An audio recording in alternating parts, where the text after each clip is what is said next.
Hey everybody, getting a lot of questions here about how to make pulled cups. That is, how to use the tweezers or the diamond shears in order to stretch out the material long at the same time that you're inflating it. You can have somebody blowing for you or using a blow hose, but the benefit either way is that by combining stretching and inflating at the same time, you can make objects that are really refined, really thin, and you can make them really quickly. So what I want to do today is show you two different ways to make a pulled cup. And you might end up with the exact same end result, whether that's like a straight-sided, cylinder, or it's like a pint glass sort of tapered shape.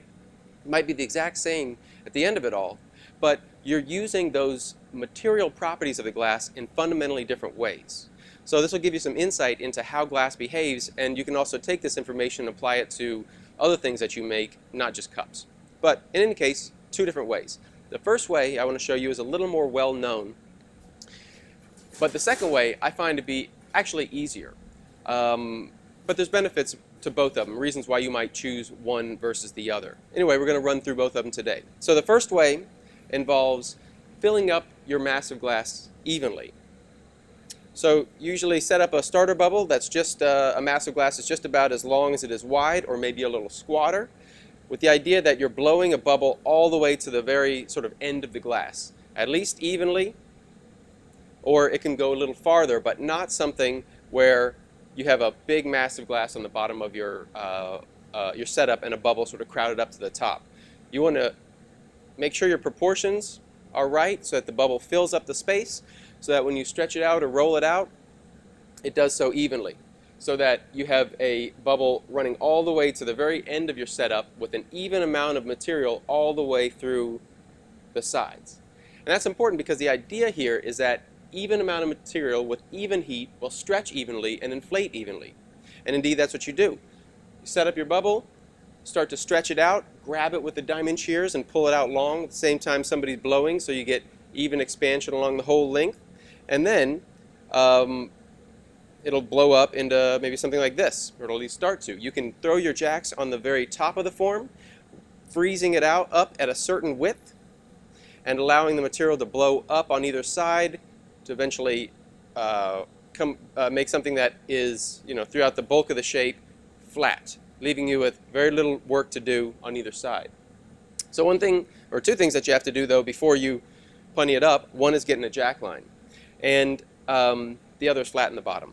So when it comes to getting in the jack line, usually the material right here next to the pipe is thicker, and it's holding heat, it's staying hotter than this thin material that's already frozen up. So if you're quick, you pull it out and you blow it up, you get jacks on there, you can hop back in and cut in a jack line into this thicker material, really hack it in there before it freezes up. And that means that a lot of times the very tip of these cups will need a little bit of work when you're on the punty. You'll have to tweeze them, trim them, whatever you need to do in order to get a real even thickness throughout the whole thing. But that's the first thing you have to do before you punty up. Like I said, the other thing is flatten the bottom. So a couple of quick notes about that. One is that you really need to balance the pull with how much the piece is inflating. If you are pulling too aggressively, and really especially at the very end parts of the process, yanking at the material before you cut it off, which is very easy to do, you'll end up with something that has a real long taper to the end of it. And that gives you a lot of work to do because you have to heat all the way deep and move this material out in order to start to continue that line and flatten the bottom. So the better setup, the better way to end up is something that has straight sides going all the way into a bottom that's just sort of gently curved, a nice hemispherical bottom, but straight sides right into that curved bottom. And that way, when you go for your heat to flatten the bottom, you don't have to heat super deep, you don't have to do a lot of puffing. You're sort of set up so that the majority of that bottom will be, or the curve will become your flat bottom quite easily. And there's a couple ways to do this. Maybe I'll show both of them in the demonstrations, one with one method, the other with the other. But one involves using an assistant who can put a paddle against the bottom of the piece, and you can throw your jacks against the top of the piece, and then you have somebody blow or use a blow hose in order to force that material up into the corner that's established between the jacks and the paddle. That's one way. The other way is spin. So if you get the bottom hot and you maybe hold it up a little bit and you turn the pipe fast, then you're going to fling this material out and make it flatten up all on its own. Like I said, I'll demonstrate each of those methods. But that's number one. That's the first way of doing it. And the second way of doing it, like I said, same material, same properties of glass, but used in a slightly different way. In this case, what we're doing is setting up a bubble that is crowded up at the top of the pipe. We want a large amount of hot material here in the bottom. Once you have that, and this means setting up making a setup that's a bit longer than it is wide, so as you inflate it, the bubble doesn't fill up this whole space, but stays up here more at the top. So once you have this, you grab the tip and you start to pull it at the same time that you're inflating. And as this bubble expands into that mass of glass, the fact that you're pulling it and drawing it down to this little tip that you're holding on to, yanking it out, pulling all that glass long, allows you to keep a straight line as your bubble inflates into this hot mass. So it starts to inflate, and if you weren't pulling at all, then it would just blow itself into a big ball or into some sort of big Q-tip shape form.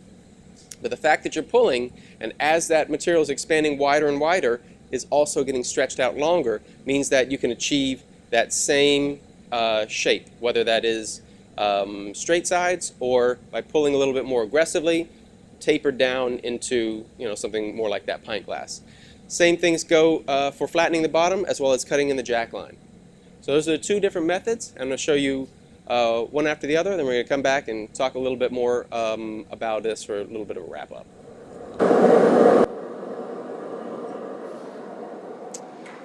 All right, so this is the first of those pulled cup methods, and as with all things, it starts with a gather, and hopefully a good gather. If it's even, going down to a nice rounded tip, then you don't have a lot of work to do to fix everything up. It's not us. But if it's uneven, really wrinkly, you got a lot of fixing up work to do. So really focus on that gather. Try to get a nice Q-tip shape that you can just kind of like air marver into the proportions that you want, so you have very little work to do on the marver. So I'm shooting for something that's just about as kind of squat setup. That's as long as it is wide, more or less, so that that bubble will reach the tip of that setup. I want it to go all the way down to the bottom. I'll take a little heat on this and roll it out.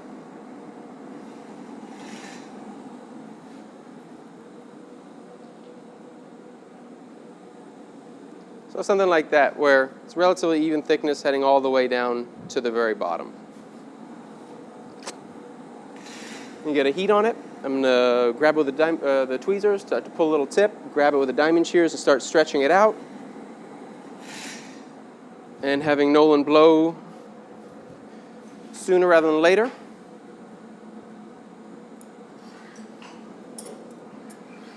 Blow, please, Nolan.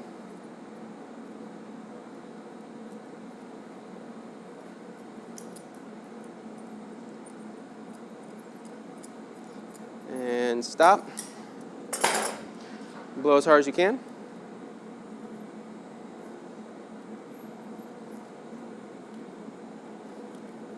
And stop. And you have that extra thickness right there that you should be able to hack in a jack line on. Ideally, you get it all the way in one go. If you're running out of heat, don't wait until it gets ice cold. Hop back in for a quick reheat, and then hack it in there again. So I'm just cutting in real sharp and tilting out then into the bubble in order to stretch that material out into like a skinny little line that's hopefully on center with the pipe, because your hands are working in unison. So you want that jack line ideally right on center. All right, so this is pretty much the setup. I have not a lot of work to do in the punty, just sort of flipping that lip open, and the vast majority of that shape is set already. It's pretty much just the bottom to flatten. If it had a long taper on it, I'd have a lot of work to do to get that back into this sort of form. But from right here, I can take a heat just on the very bottom and flatten it up.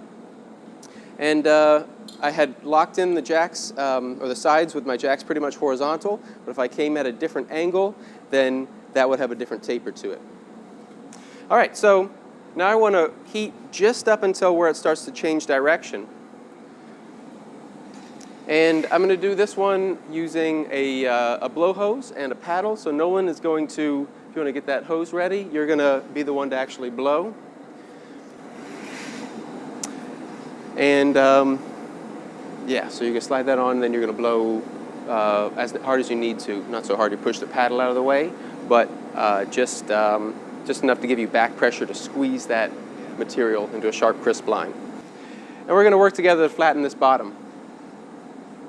So I'm taking a heat just on the bottom, flash it if I need to, but I'm really not trying to build up a lot of heat on the sides, just on that tip so that it really only moves right there. That'll help me get a real nice crisp line. All right, you can see my heat was a little deep, so it's bulging out right there. But I can knock that down with the jacks. Go ahead and blow and push. Push hard, blow softer.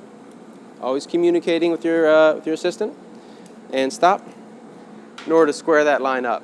So there you go. And you'll notice that in the very, very tip of it, it's actually got a mad mass of thickness right there, in the very, very center.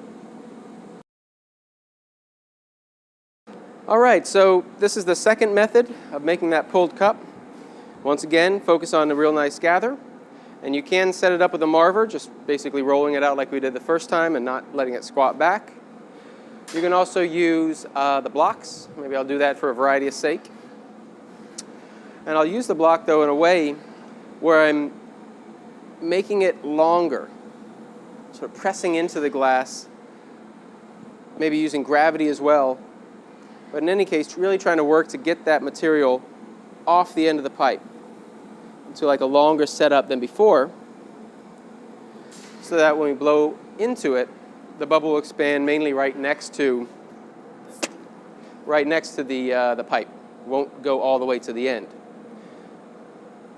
So you'd never want to let that material right down there cool off, but you might need a quick heat just to put a little flash on the surface of it so that it'll be easier to grab with the tweezers. Otherwise, if you move fast, you might not even need that heat.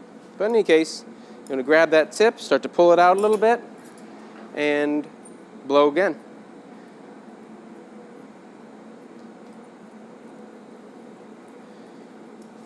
Drawing it out towards that center. A little slower, please. Stop. You can use the shears that are in your hand to cut off or start a new line. You can also use them to get that jack line started. It's a fun little technique right there. But in any case, we're in kind of the same position as we were before, where if you know you don't have enough heat to cut in a jack line, you want to hop back in before it freezes up and get it hot enough to get that line going. Cutting it in nice and sharp, tilting against the bubble, making sure that that jack line stays on center throughout the whole process. So anyway, a little scratchy, but there we go. So in this case, I never brought my hands on the jacks on the outside to freeze up that material straight. But if I had pulled a little bit more aggressively, or had the Nolan blow a little softer, then I could have pulled it and stretched it into that straight sides shape to begin with, or something that tapers more aggressively, or what have you. But you can also use these techniques to make, any number of different shaped cups. And in this case, what I'm going to do is make a cup that maybe tapers in, so it has a narrower top and a wider bottom. And I'm going to do that by heating up the bottom and then spinning in order to get it, the material to come out and flare out kind of all of it on its own.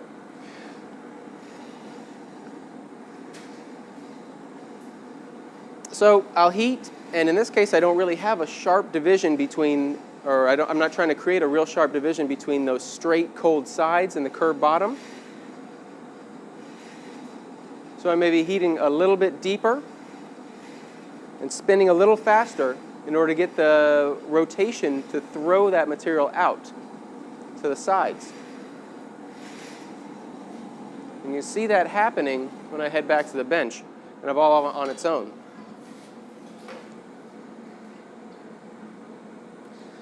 And notice the angle of my jacks here as I'm turning and spinning, so that material comes out into a different shape, not a straight-sided cup, not a pint glass kind of shape, but a volcano sort of shape.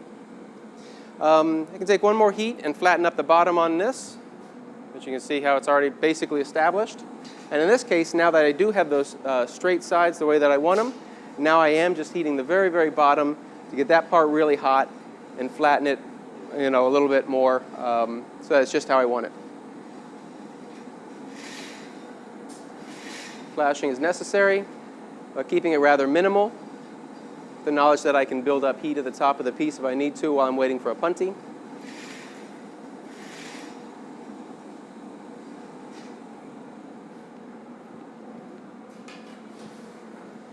Now freezing up those sides again, coming against the bottom to crisp it up, and then one more time on those sides just to get kind of a crisper line. And as you can see, there should be a ton of thickness up here in the center of it from where I cut that material off. So pretty much good to go. So in any case, like I said, these techniques are applicable to all kinds of different forms and shapes, and not just on this scale.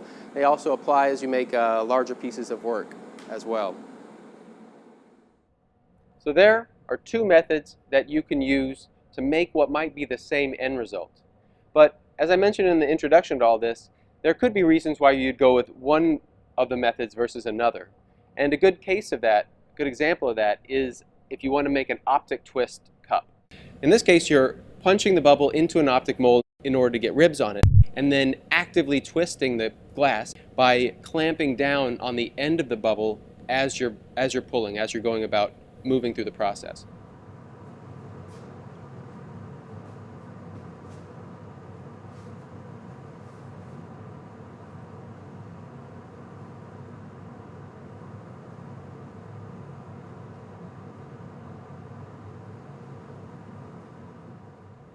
So in this case, it might make more sense to use method 1 than method 2 because, for one thing, when you blow that bubble even and roll it out, that long skinny shape very much matches the shape of the optic mold that you're going to stuff it into. And the other thing is that since you're treating the material, it's all even heat, all even thickness, since you're treating it really evenly, then as you pull and twist, you can really put a very consistent and very tight spiral along the entire length of the thing in one go. So that for that reason, method 1 kind of lends itself to that optic twist. Now, you certainly can make it using method 2, but the shape doesn't really match the optic mold, and since you have a thick area and a thin area and it's blowing up and cooling down unevenly, the twist is much harder to get consistent throughout that entire length of it. It's possible, but, maybe just a little bit harder in that context. But regardless, there's no one way to go about making all this, and in order for you to figure out what really works best for you, which method you like better, you're just going to have to practice it. Do it over and over and over until you figure out how to treat the glass, how much to get, how hot to get it, how much to blow it out before you pull it out, all that sort of stuff. You're just going to have to do it over and over and over and make a lot of mistakes. But that's one reason why these pulled cups are such great practice tools, is that they happen really fast, right? It should be like 5 minutes from gather to the point at which you're ready to punny it up. And if you just do that over and over and over, it means that if it's 5 minutes, you can get 20 tries in like an hour worth of hot shop time. And that's 20 tries at gathering and setting up the bubble and capping and coordinating with your partner, all these sorts of really important elements that happen with pretty much every piece of glass that you make. But I'd like to maybe just offer you a couple other pieces of advice or a couple other things that work for me or tips or tricks that might impact what you're doing. And some of them involve how you use the diamond shears. So even though these are pulled cups where you're stretching out the material, there does come it's very easy to do that in excess. And there comes a point in time, especially when you go to cut off that bubble, where holding a line or maybe even pushing back towards the pipe will serve you well, especially to avoid that pointy tip. Because in doing that, you kind of constrain the shape and give it a certain amount of back pressure with the diamond shears that forces the material to blow up a little bit more along the length of the piece.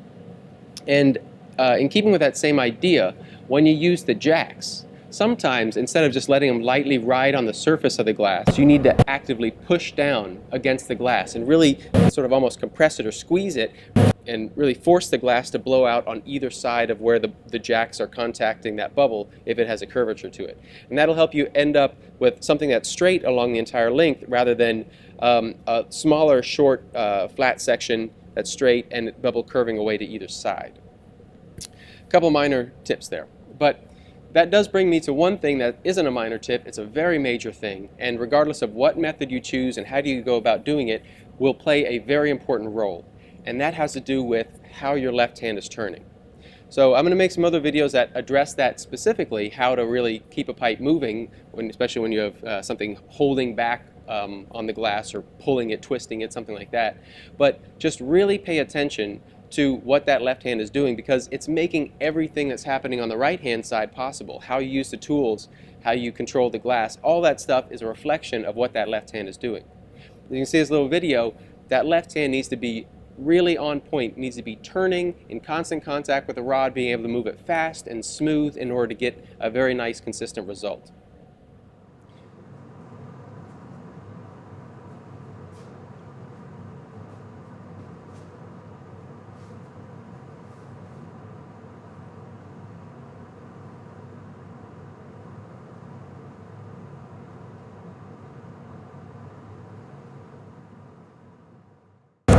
In any case, I hope I gave you some things to think about. It's certainly not everything that could be said about it. This is a very brief primer on what is a very complex topic, but I wish you the best of luck when you go in the hot shop and really start to drill into these issues and figure out what works for yourself. If you have a lot of questions, feel free to email me, post them in comments, and I'll help you out more how I can. And if you really want to know more about how to flatten bottoms, about how to open tops of them up, and how to take these issues that are really about how glass behaves and how it moves and apply them to everything else that you do, then check out Understanding Hot Glass. It's available through glassblowersguide.com. In that series of videos, really drill deep into the nature of glass and how to really use it in order to end up at a result that's exactly what you want. It goes much more in depth than I can in this little video. But thanks for watching the video, and best of luck in the hot shop.